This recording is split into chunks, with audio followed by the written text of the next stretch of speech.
স্বাধীনতার পর প্রথমবারের মতো পাকিস্তানের সঙ্গে সমুদ্রপথে বাংলাদেশের বাণিজ্য যোগাযোগ শুরু হলো এবং 13 নভেম্বর করাচি থেকে পণ্যবাহী একটি কন্টেইনার জাহাজ চট্টগ্রাম বন্দরে এসেছে। এটা নিয়ে কিন্তু অনেকের অনেক রকম আগ্রহ শুরু হয়েছে এবং এই ঘটনায় আবার উদ্বিগ্ন ভারত। এখন ভারতের টেনশনের জায়গাটা কোথায়? অ্যান্ড ডিরেক্ট বাংলাদেশে পাকিস্তানের জাহাজ আসাটা কি আসলেই প্রয়োজন ছিল, যেখানে 50 বছর ধরে এই বিষয়টা নিষিদ্ধ ছিল?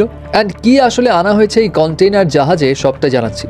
1971-এ বাংলাদেশের স্বাধীনতার পর বহু বছর দুই দেশের মধ্যে সরাসরি বাণিজ্য কিন্তু হতো না। ইনফ্যাক্ট বাংলাদেশের যেই দুই গুরুত্বপূর্ণ সমুদ্র বন্দর রয়েছে, মংলা এবং চট্টগ্রাম সমুদ্র বন্দর, সেখানে কিন্তু পাকিস্তানের জাহাজ আসা নিষিদ্ধ ছিল। এখন আগে কি হতো? আগে পাকিস্তান থেকে পণ্যবাহী জাহাজ প্রথমে শ্রীলঙ্কায় কন্টেইনার খালাস করত, এরপর জাহাজ বদল করে সেই সমস্ত কন্টেইনার বাংলাদেশে আসতো। এছাড়া মিডিয়া রিপোর্টস থেকে জানা যায় 2009 সালে বাংলাদেশে আওয়ামী লীগ ক্ষমতায় আসার পর থেকে পাকিস্তানের সঙ্গে আমদানি রপ্তানি কার্যক্রম সীমিত হতে থাকে। তখন নিরাপত্তার কারণ দেখিয়ে পাকিস্তান থেকে আমদানি করা অধিকাংশ পণ্য লাল তালিকাভুক্ত করে জাতীয় রাজস্ব বোর্ড।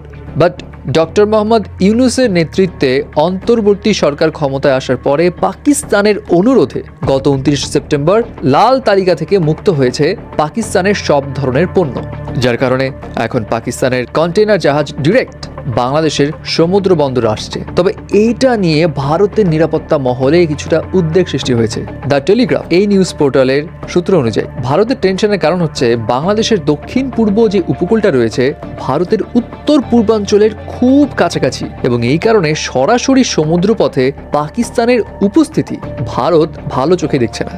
ভারতের নিরাপত্তা বিশেষজ্ঞ জানান, সমুদ্রপথে পাকিস্তান বাংলাদেশের যে নতুন ব্যবসায়িক একটা রুট চালু হয়েছে, সেই রুটে কিন্তু শুধুমাত্র যে বাণিজ্য হবে এবং চোরাচালান হবে না, এই আশঙ্কা কিন্তু উড়িয়ে দেওয়া যায় না।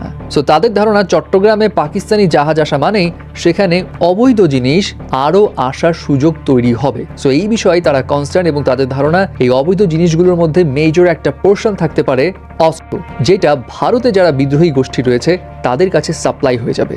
তবে বাংলাদেশের অনেক ব্যবসায়ীদের মতে পাকিস্তান এবং বাংলাদেশের আসলে যে ব্যবসা সেটা আসলে $1 বিলিয়ন কম। সো এই বাণিজ্যের পার্সপেক্টিভে যদি দেখা যায় তাহলে সরাসরি কন্টেইনার জাহাজ সেবা চালুর মতো পরিস্থিতি এখনো তৈরি হয়নি।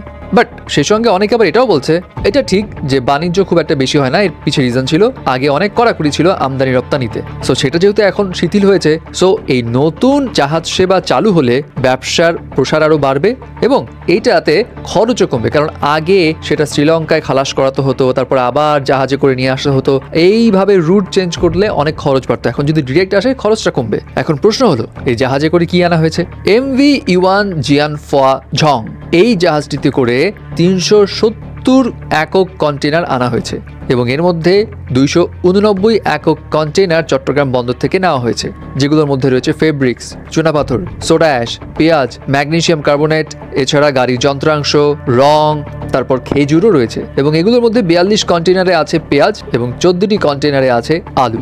সো ভিউয়ার্স, এই বিষয়টা আপনারা আসলে কিভাবে দেখছেন সেটাও কিন্তু জানাবেন।